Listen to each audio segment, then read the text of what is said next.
আসসালামু আলাইকুম সবাইকে। তো এখন সামনে যে মোটরসাইকেলটা দেখতে পাচ্ছেন এটা হচ্ছে ইয়ামা R15 ভার্সন 3 ইন্দোনেশিয়ান এডিশন একটা মোটরসাইকেল এবং এই বাইকটাতে আরসিবির কিছু মাথা নষ্ট মডিফিকেশন করা হয়েছে।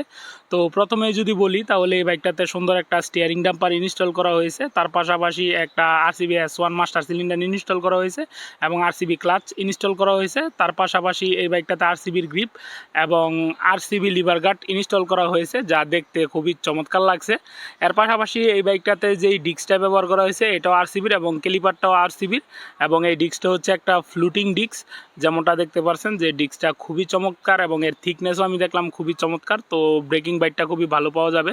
এর পাশাপাশি এই বাইকটাতে একটা ক্লাচ সাইড কাভার ব্যবহার করা হয়েছে যেটা আরসিবির এবং ইঞ্জিন বাইপাস ব্যবহার করা হয়েছে উমা রেসিংয়ের। এর পাশাপাশি যেই ফুটরেস্টটা এটাও আরসিবি ব্র্যান্ডের এবং খুবই চমৎকার কোয়ালিটি।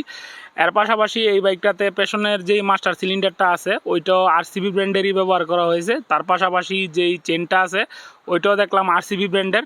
এর পাশাপাশি এই বাইকটাতে যেই টেল লাইটটা এটাও মডিফিকেশন করা, কোন ব্র্যান্ডের এটা আপাতত আমার জানা। এর পাশাপাশি পেছনে যে সাসপেনশনটা ওইটাও আরসিবি ব্র্যান্ডের ব্যবহার করা হয়েছে। তো ওভারঅল যদি বলি তাহলে এই বাইকটাতে মাথা নষ্ট কিছু